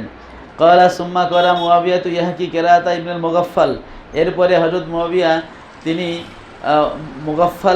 ইবনুল মুগাফফালের কেরাতটাকে নকল করে শোনালেন। অকালা লাউলা আইয়াস্তামিয়ান নাসু, এবং বললেন যে আলাইকুম, যদি তোমাদের কাছে মানুষ একত্রিত হওয়ার ভয় না থাকতো তাহলে লা রাজ্জাতু কামা রাজ্জা ইবনুল মুগাফফাল, তাহলে ইবনুল মুগাফফাল যেভাবে তারজি করেছেন, সুর দিয়েছেন, আমি ওইভাবে সুর দিতাম। ইহাকি আন্নিন নবী সাল্লাল্লাহু আলাইহি ওয়াসাল্লাম, যে ইবনে মুগাফফাল নবীর কেরাতকে হেকায়াত করেছেন, নকল করেছেন। ফাকুলতু লি মুআবিয়াতা কাইফা কানা তারজিউহু, মুআবিয়াকে আমি বললাম যে কিভাবে নবীর তারজিটা ছিল, সুরটা ছিল। ক্বালা আ সালাসা মাররাতিন, আ মানে ইন্না ফাতাহনা লাকা ফাতহাম মুবিনা, মানে এই প্রত্যেকটা আয়াতে যে একটু টান দেওয়া, মানে এই যে হামজা তিনবার বলে তিনি দেখাইলেন যে কিভাবে একটা ঢেউ দিয়ে টান দেয় কারি সাহেবরা, ওইভাবে আসছে নবীজি সুন্দর করে তেলাওয়াত করেছেন। যেটা বলে আমি যদি এখন এই লোকের মধ্যে পড়তে যাই, লোকজন জড়ো হয়ে যাবে যে কি করতেছে। যাক, বাবু মা ইয়াজুজু মিন তাফসির তাওরাত, তাওরাতের যে তাফসির করা প্রসঙ্গে যেটা বৈধ, ও কুতুবিল্লাহি, এবং আল্লাহর অন্য যে কিতাব আছে ইনজিল জাবুরের তাফসির করা, বিল আরাবিয়াতে ও গায়রিহা, আরবি ভাষায় অথবা অন্য ভাষায়। এর মানে হচ্ছে যদি তাওরাত কেউ বাংলায় অনুবাদ করে বা কোরআনকে বাংলায় অনুবাদ করে অথবা অন্য ভাষায় অনুবাদ করে, এটাকে তাফসির বলা হয়। কি বলা হয়?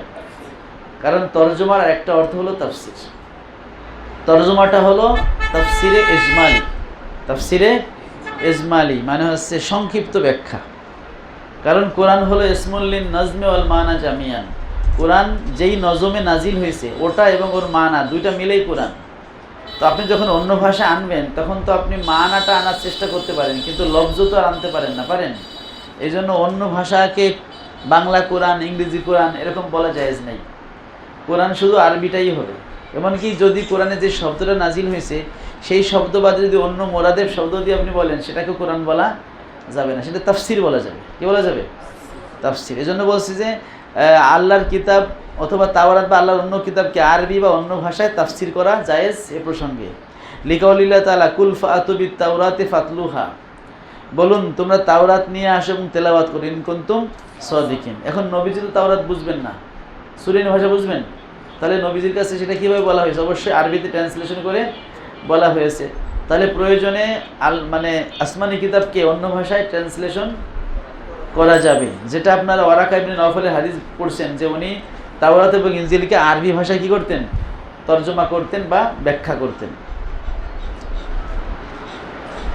কিন্তু কোরআনের অনুবাদ করা যাবে কি না এই মাসলা নিয়ে অনেক ঝগড়া বিবাদ আছে, ঠিক আছে? তো হুবহু অনুবাদ করা এটা আসলে সম্ভব না।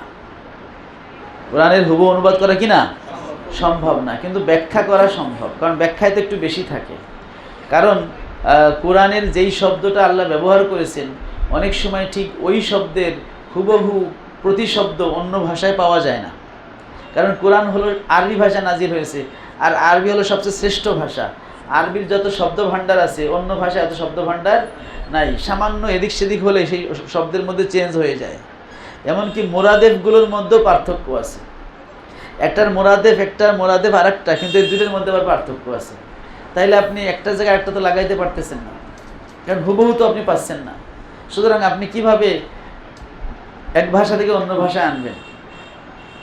আপনি যদি কি বলে একটা শব্দকে হাকিকাত, আপনি যদি একটা শব্দ আছে হাকিকি অর্থে, আপনি ওটা তো মাজাজি অর্থে আনতে পারবেন না, যেটা মাজাজি আছে ওটা তো হাকিকি অর্থে আনতে পারবেন না।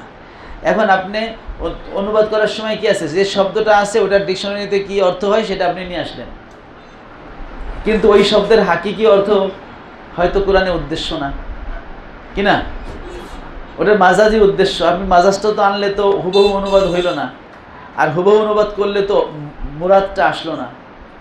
যেমন এই যে আমরা উদাহরণ মাঝে মাঝে দেই যে কি বলে গভীর জলের মাছ, কোরআনে যদি এরকম একটা শব্দ থাকে আর আপনি যদি তার অনুবাদ করলেন যে সামাকু মা ইন আমিকিন, হ্যাঁ, গভীর জলের মাছ, তাহলে আপনার আক্ষরিক অনুবাদ তো ট্রান্সলেশন তো হয়ে গেছে, কিন্তু ওই গভীর জলের মাছ দিয়ে ওই বক্তা যা বোঝাতে চাইছে আপনি কি সামাকু মা ইন আমিকিন দ্বারা সেটা বোঝাতে পারবেন?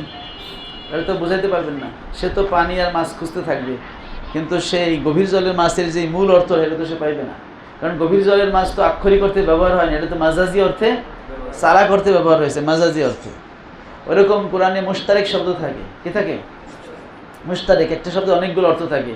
ওর মধ্যে দেখা যায় যে মুশতারেক আইনুন চোখ, আইনুন ঝর্ণা, এখন এখানে কোনটা অর্থ হইবে এটা তো আপনি আমি জানি না। ব্যাখ্যাকারীর এক এক সময় এক একটা উদ্দেশ্য নিতে পারে, এক একজন এক একটা বলতে পারে যে এটা অর্থ হতে পারে। যেমন তুরু, সালাসাতা কুরু, তো এখন এখানে শাফিরা করছে তুহুর, আমরা করছি হায়েজ। এখন যদি আপনি কুরু শব্দের কি অর্থ করবেন?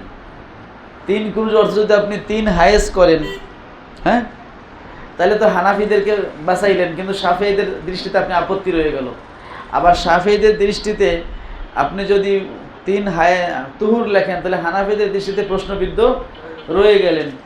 এখন কুরু শব্দের তো এমন কোনো অর্থ নাই, যেমন আরবিতে কুরু বসাইলে দুইটাই বোঝানোর সুযোগ আছে। এখন বাংলায় আপনি কি শব্দ বসাইবেন যে ওটা দিয়ে আপনি হায়েজ এবং তুহুর দুইটাই মুরাদ দিতে পারবেন? এমন একটা বাংলায় মুশতারিক শব্দ আছে? নাই। তো তাহলে আপনার ওই কুরুকে কুরু রাখতে হবে, তাই তো অনুবাদ হইল না। যদি কুরুকে কুরুই রাখেন তা কি অনুবাদ হয়েছে? আপনি তো ওইটা এনে বসাই দিয়েছেন। তাহলে মানে কি আক্ষরিক অনুবাদ করা আসলে কোরআনকে সম্ভব নয়, এবং কোরআনকে বিকৃত করা হয়। এই জন্য কোরআনের ব্যাখ্যামূলক অনুবাদ করা যায়, যেটাকে তাফসিরে ইজমালি বলে। কি বলে? এই জন্য কোরআনের অনুবাদ করা যাবে কি যাবে না এটা নিয়েই নানা ঝগড়া। যদিও পরে মুতাআখিরিন উলামায়ে কেরাম বলছেন যে কোরআনে অনুবাদ করা জায়েজ হবে অমুসলিমদের জানানোর জন্য, কিন্তু মুহাক্কিকরা বলেছেন যে লফজি অনুবাদ করা কোরআনের জায়েজ নাই, বরং ব্যাখ্যামূলক অনুবাদ করতে হবে। কি অনুবাদ? ব্যাখ্যামূলক অনুবাদ। এবং ওই ব্যাখ্যাটাকে কোরআন মনে করা যাবে না, ওটা কোরআনের অনুবাদ, এতটুকুই। ব্যাখ্যামূলক মূল কোরআনটাই দিয়ে শিখতে হবে, নাইলে আপনি কোরআনের যেই রহস্য, কোরআনের যেই ব্যাপকতা, এটা আপনি ওই ইংরেজি দিয়ে বাংলা দিয়ে বুঝতে পারবেন না। এবং আমাদের কোরআনের অনুবাদগুলোর মধ্যে ভুল আসার একটা কারণ হলো, একজন হয়তো কোরআনকে ফার্সিতে অনুবাদ করেছে, ফার্সি দেখে ইংরেজি অনুবাদ করছে, ইংরেজি থেকে আবার বাংলা অনুবাদ করছে। আমাদের জেনারেল যারা বাংলা অনুবাদ করে কোরআনের, তারা কিন্তু ইংলিশ থেকে করে। আবার গিরিশচন্দ্র সেন সে উর্দু কোরআন থেকে অনুবাদ করছে, মূল আরবি থেকে কিন্তু অনুবাদ করে নাই। কারণ মূল আরবি থেকে অনুবাদ করলে যেটা হবে, আরবির থেকে একজন উর্দু করছে, সেখানে কিছু পার্সেন্ট কমছে, আর উর্দু থেকে যখন বাংলা করছে আবার কিছু পার্সেন্ট। কারণ একটা ভাষাকে আরেকটা ভাষা আনতে গেলে সব আনা যায় না, তখন এই যে পার্সেন্ট কমে গেল, দেখা যাচ্ছে যে ওখানে 20%, এখানে 20%, গড়ে বাংলায় এসে 40% অনুবাদ ঠিকমতো আসে নাই। তো যাই হোক, কোরআনের ব্যাখ্যামূলক অনুবাদ বা যেটাকে বলা হয় তাফসিরে ইজমালি, সেটা করা যাবে, এখানে সেটা বলা হয়েছে। ওকাল ইবনু আব্বাসিন আকবরিন ইউসুফ আবু সুফিয়ান ইবনু হারবিন আন্না হেরাকলা দা তারজমানাহু, হেরাকলা তার অনুবাদককে ডাকলো। সুম্মা দা বি কিতাবিন নবী, তারপরে নবীজি সাল্লাল্লাহু আলাইহি সাল্লামের কিতাব নিয়ে ডাকলো। ফাকরাহু, অতঃপর চিঠিটি পড়লো। বিসমিল্লাহির রহমানির রহিম, মিন মুহাম্মদ আবদুল্লাহ রাসূলি ইলা হেরাকলা আজিমির রুম, ইয়া আহলাল কিতাবি তাআলু ইলা কালিমাতিন সাওয়াইন বাইনানা ওয়া বাইনাকুম ইলা আখিরিল হাদিস। এখানে সংক্ষেপে আনা হয়েছে, ওখানে বিস্তারিত আছে কোরআনের পুরো আয়াতটা। তো এখানে পুরো আয়াতটা তো হেরাকলা বুঝে নাই, তার অনুবাদক তাকে কী করছে, বুঝাই দিয়েছে। তাহলে নবীজি তো কোরআনের অনুবাদ করার জন্য একটা সুযোগ সৃষ্টি করে দিলেন। তার মানে কোরআনের ব্যাখ্যামূলক অনুবাদ করা যাবে, সেটা ইমাম বুখারী দেখাচ্ছেন। অবিকলা হাদ্দাসানা মুহাম্মদ ইবনু বাশশারিন কলা হাদ্দাসানা ওসমান ইবনু ওমর কলা আখবারানা আলী ইবনুল মুবারাক ইয়ানি ইয়াহইয়া ইবনে আবি কাসিরিন আবি সালমাতা আবি হুরায়রা কলা কানা আহলুল কিতাব ইয়াকরাউনা আত-তাওরাত বিল ইব্রানিয়া, আহলে কিতাবরা তারা ইব্রানি ভাষায়, হিব্রু ভাষায় তাওরাত পড়তো। ওয়ুফাসসিরুনাহা বিল আরাবিয়া লি আহলিল ইসলাম, মুসলমানদের জন্য তারা আরবি ভাষাটা কী করতো, তাফসীর করে দিত। ফাকালা রাসূলুল্লাহ সাল্লাল্লাহু আলাইহি ওয়াসাল্লাম লা তুসাদ্দিকু আহলাল কিতাব, নবীজি বলেন আহলে কিতাবকে বিশ্বাস করো না, ওয়ালা তুকাযিবু, মিথ্যাবাদীও বলো না। ওয়াকুলু, বরং তোমরা বলো আমান্না বিল্লাহি ওয়া মা উনজিলা ইলাইনা, আমরা ঈমান আনলাম আল্লাহর প্রতি এবং যিনি তা নাজিল করেছেন আমাদের প্রতি, ওয়া মা উনজিলা ইলাইকুম, এবং তোমাদের প্রতি তা নাজিল করেছেন তাওরাত, সেটা বিশ্বাস করলাম। তোমরা যে তাফসীর করতেছো, এরা অনুবাদ কি ঠিকমতো করতেছো নাকি একটু মন গড়া ব্যাখ্যা দিতেছো, সেটা তো আমরা জানি না। অভি কলা হাদ্দাসানা মুসাদ্দাদুন কলা হাদ্দাসানা ইসমাইল আন আইয়ুব আন নাফিন আন ইবনে ওমর কলা উতিয়ান নবী সাল্লাল্লাহু আলাইহি ওয়াসাল্লাম বিরাজুলিন ইমরাতিন মিনাল ইয়াহুদ, নবীজির কাছে একজন ইহুদি ব্যক্তি, পুরুষ মহিলাকে আনা হলো। কদ জানায়া, যারা কি করেছে, ব্যভিচার করেছে। ফাকাল লিল ইয়াহুদ মা তাসনাউনা বিহিমা, নবীজি যেহেতু মদিনার সনদের ভিত্তিতে তিনি বিচারক ছিলেন, তো তিনি বললেন তোমরা ইহুদিরা এই মহিলাদের ব্যাপারে বা এই অপরাধীর ব্যাপারে কি করতে। কলু, তারা বলল নুসাক্ষিমু উজুহাহুমা, আমরা তাদের মুখে চুনকালি মাখিয়ে দিতাম, নুখজিহিমা, তাদের অপমান করতাম। কয়লা ফাতু বিত তাওরাতে ফাতলুহা ইন কুনতুম সাদিকিন, নবীজি বলেন তাহলে তাওরাত এনে প্রমাণ করে দেখাও যদি তোমরা সত্যবাদী হও, পড়ে দেখাও। কারণ তাওরাতে তো লেখা আছে যে জেনা করলে সে বিবাহিত অবিবাহিত সবার জন্য পাথর মারা, এটা তাওরাতের বিধান। কোরআনে সেটাকে সহজ করা হয়েছে, অবিবাহিত হলে দোররা 100 দোররা মিয়াতা জালদা, আর বিবাহিত হলে পাথর মারা ঠিক আছে। কিন্তু তারা যখন এই মিথ্যা কথাটা বললো, নবী বললেন ফাতু বিত তাওরাত, তাওরাত নিয়ে আসো, ফাতলুহা, তাওরাত পড়ে শোনাও। তাহলে এখানে আমরা আগের দিন বলছি যে বিধর্মীদের বই পড়া যাবে না, আবার আজকে কিন্তু আমরা দেখতেছি যে যদি বিধর্মীদের সাথে বিতর্ক করার জন্য তাদের কিতাব দিয়ে তাদের দলিল দেওয়া প্রয়োজন হয়, তখন কিন্তু সেটা ব্যবহার করার সুযোগ রয়েছে। ইন কুনতুম সাদিকিন ফাজাউ, তারা নিয়ে আসলো। ফাকালু লিরাজুলিন মিম্মান ইয়ারদাউনা, তারা যাকে পছন্দ করে এরকম একজন ব্যক্তিকে তারা বলল ইয়া আওয়ার, এই টেরা একরা পড়। ফাকরা, সে পড়লো। হাত্তা ইনতাহা ইলা মাউদাইন মিনহা, ওই কিতাবের একটা জায়গা পর্যন্ত সে পৌঁছে গেল। ফাওয়াদা ইয়াদাহু আলাইহি, সে ওই তাওরাতের আয়াতের উপরে হাতটা রেখে দিল। ফাকালা কলা এরফা, তখন সাহাবীদের মধ্যে একজন ছিল আব্দুল্লাহ ইবনে সালাম, যিনি হচ্ছেন মুসলমান হয়েছিলেন ইহুদি পণ্ডিত থেকে, তিনি বলেন ইরফা ইয়াদাকাই, হাত উঠাও। ফারফা, সে হাতটা সরাইলো। ফাইজ আয়াতুর রজমে তালুহু, দেখা গেলো তার হাতের নিচে রজমের আয়াতটা চকচক করতেছে। ফাকালা ইয়া মুহাম্মাদু, তখন তারা ইহুদিরা স্বীকার করলো এবং বললো ইন্না বাইনাহুমার রজম, যে এদের দুইজনে কি হবে, রজম হবে, রজমা। ওয়ালাকিন্না নাতা কাতামুহু, তবে আমরা পরস্পর কি করতাম, গোপন করতাম। ফা আমারাহুমা, নবীজি তাদের ব্যাপারে হুকুম দিলেন। ফা রুজিমা, তাদের রজম করা হলো। ফা রাআইতুহু ইউজানি আলাইহাল হেজারা, আমি দেখছি ওই পুরুষ ইহুদিটাকে, সে তার ইহুদি বান্ধবীর থেকে পাথরকে কি করতেছে, সে ঠেকাইতেছে। বাবু কাউলিন নবী সাল্লাল্লাহু আলাইহি ওয়াসাল্লাম আল মাহিরু বিল কোরআন, আল্লাহ নবী সাল্লাল্লাহু আলাইহি ওয়াসাল্লামের বক্তব্য যে কোরআন পাঠে যে পারদর্শী, কোরআন পাঠে যে পারদর্শী, সে হলো মা সাফারাতুল কিরামিল বারারা, তাদের হাসর হবে হচ্ছে কার সাথে, সাফারা মানে হচ্ছে যারা কোরআন বাহক, আল কিরামিল বারারা, যে নেককার সম্মানিত কোরআন বাহক ফেরেশতাদের সাথে। আবার সাফারা বলা, ওহি লেখক সাহাবীদেরকেও সাফারা বলা হয়। আবার যে সাফারা হলো সফিরের জমা, সফির মানে দূত, যারা কোরআন নিয়ে আসে, জিবরাইল আলাইহিস সালাম এবং তার সঙ্গী ফেরেশতারা, তাদেরকেও সাফারা বলা হয়। সেখান থেকে সেফরুন মানে কিতাব, জমা হলো আসফার, ইয়াহমিলু আসফার। অজাইনুল কোরআন আবি আসওয়াতিকুম, নবীজি বলেছেন তোমরা তোমাদের কণ্ঠ দিয়ে কোরআনকে সৌন্দর্য মণ্ডিত করো, মানে সুন্দর কণ্ঠে কোরআন তেলাওয়াত করো। অবি কলা হাদ্দাসানা ইব্রাহিম ইবনু হামজাতা কলা হাদ্দাসানি ইবনু আবি হাজিমিন আন ইয়াজিদ আন মুহাম্মদ ইবনে ইব্রাহিম আন আবি সালামাতা ইবনে আব্দুর রহমান আন আবি হুরায়রা আন্নাহু সামিআন নবী সাল্লাল্লাহু আলাইহি ওয়াসাল্লাম ইয়াকুলু মা আযিনাল্লাহু লিশাইইন মা আযিনা লিনাবিয়্যিন।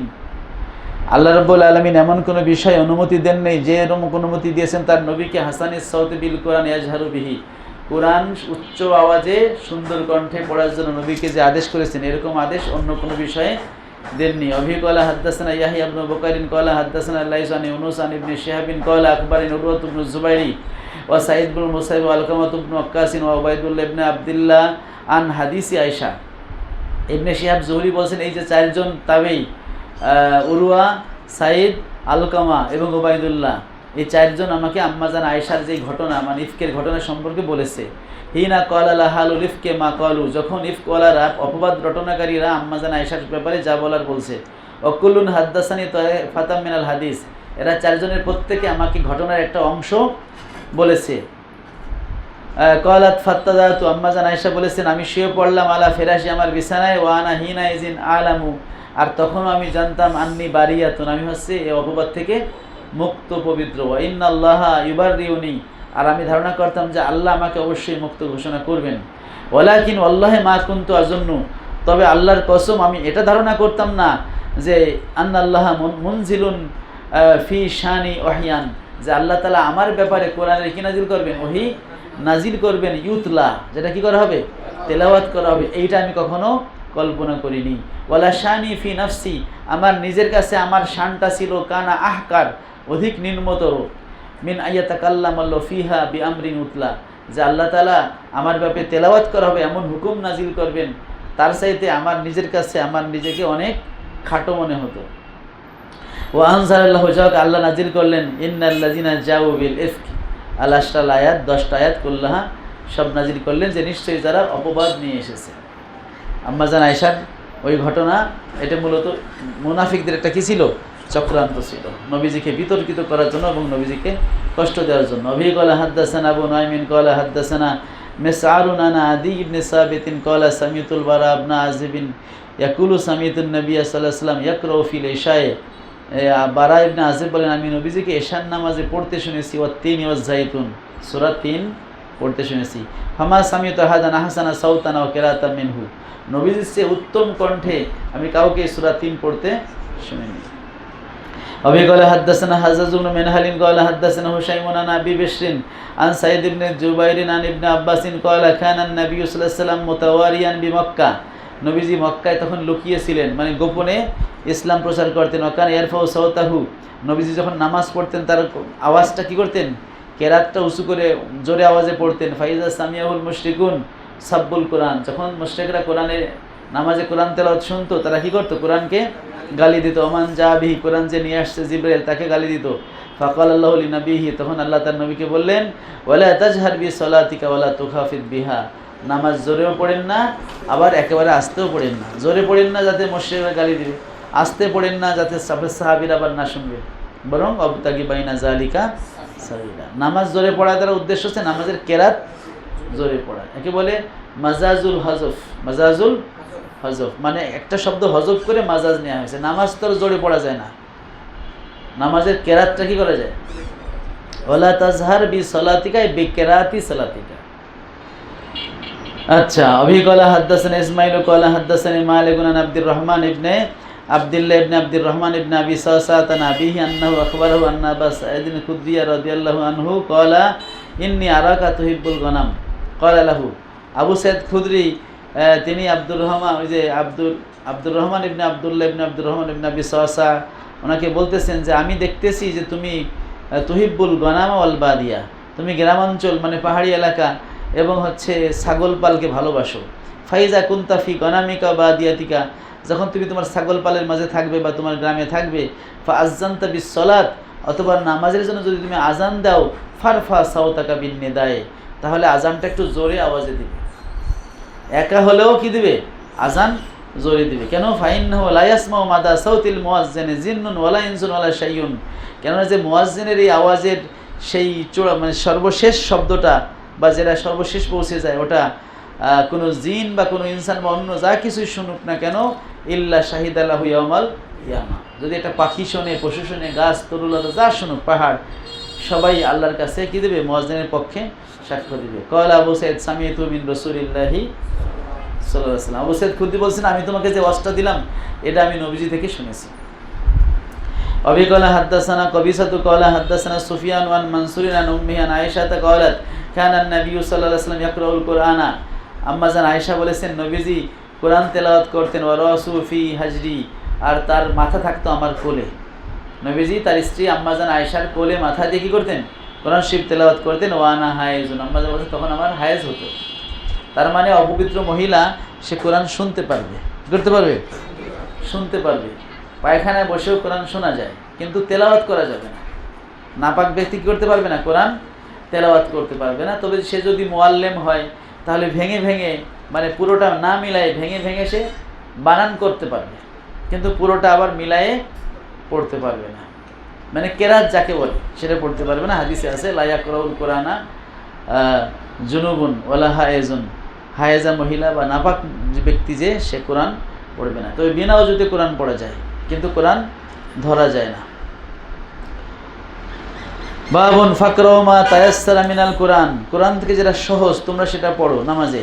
অবি ক্বালা হাদাসানা ইয়াহইয়া ইবনে বুকাইরিন ক্বালা হাদাসানা লাইসান ওয়াকাইলান ইবনে শিহাবিন ক্বালা হাদাসানা উরওয়াত ইবনে জুবাইর আন মিসর ইবনে মাখরামাত আব্দুর রহমান ইবনে আব্দুল কারি হাদাসা আন্নাহুমা সামি'a উমর ইবনে খাত্তাব ইয়াকুলু, এরা দুইজন হযরত উমরকে বলতে শুনেছেন। ইয়াকুলু, উমর বলেছেন যে সামি'তু হিশাম ইবনে হাকিম ইয়াকরাউ সূরাতাল ফুরকান।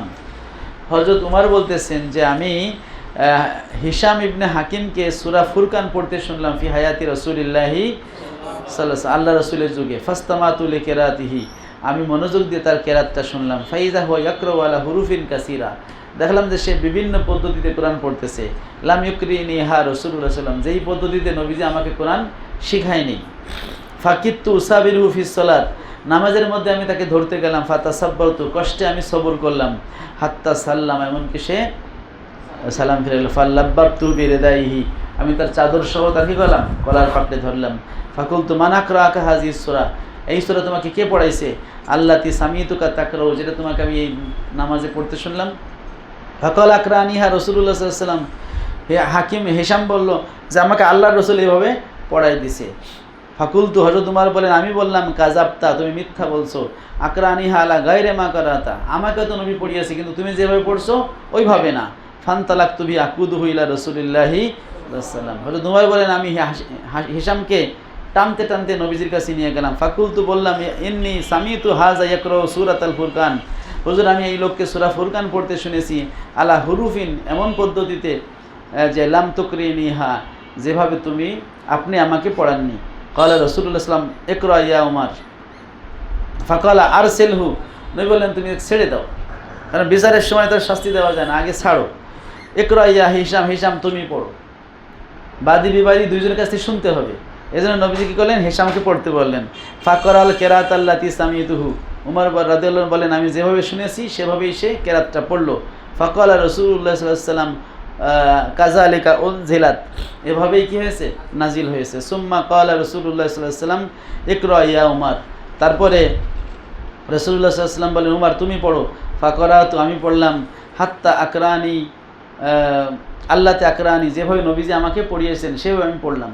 ফাকালা কাযালিকা উনজিলাত, নবীজি বলেন এভাবেও নাজিল হয়েছে। ইন্না হাযাল কুরআনা উনজিলা আলা সাবাতি আহরুফিন, নিশ্চয়ই কোরআন নাজিল হয়েছে 7টি আঞ্চলিক ভাষায়। ফাকরাউ মা তায়াসসারা মিনহু, তোমাদের কাছে যেটা সহজ সে ভাষায় তোমরা পড়ো। তবে এখানে সব শব্দ না কোরআনের, কারণ আমাদের সাথে নোয়াখালীর সব শব্দে কি পার্থক্য আছে? হ্যাঁ, বরিশালে গেলে আমি মুই হয়ে যায়, কিন্তু বাকিগুলো তো ঠিক থাকে। তো আরবদের কুরাইশি ভাষায় হচ্ছে মূল হিসেবে কোরআন নাজিল হয়েছে কুরাইশ ভাষায়। পরে হচ্ছে মানুষকে পড়ার সুবিধার্থে আল্লাহ তাআলার পক্ষ থেকে অনুমতি পেয়ে নবীজি জিবরাইলের মাধ্যমে সেই কেরাতগুলো নবীজিকে শিখাই দিয়েছেন, যে কোন কোন জায়গায় তারা কি করতে পারবে, তাদের মাতৃভাষায় বা আঞ্চলিক ভাষায় ওই শব্দটা একটু চেঞ্জ করে পড়তে পারবে।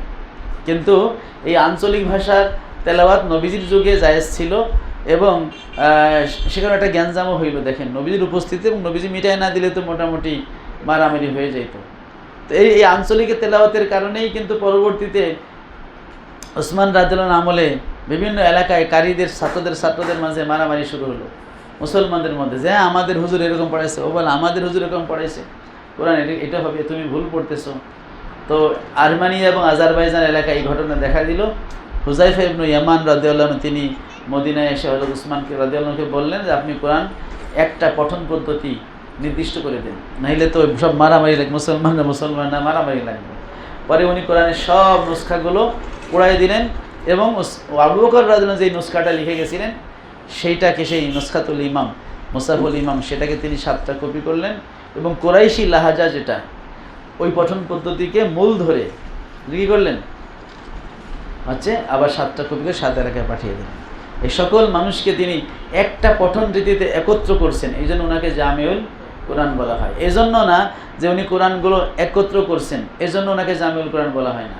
উনি হচ্ছে জামিউন নাসে আলা কেরাতিল কোরআন ফি মানহাজিন ওয়াহিদিন, হ্যাঁ, মানে সকল মানুষকে এক মানহাজে কোরআন পড়ার জন্য। তবে কেরাতের যে ইখতিলাফগুলো আছে, মানে সাতকারীর যে ইখতিলাফ, এটা কিন্তু ভিন্ন। এটা হচ্ছে ওই সাবাত আহরুফ, এটা এক না। সাবাত আহরুফ হচ্ছে 7টা আঞ্চলিক ভাষা, আর 7 কেরাত বা 10 কেরাতও আছে, সেটা আলাদা জিনিস। বাবু কাউলিল্লাহি তাআলা ওয়া লাকাদ ইয়াসসারনাল কুরআনা লিয-যিকরি ফাহাল মিন মুদ্দাকির। হ্যাঁ,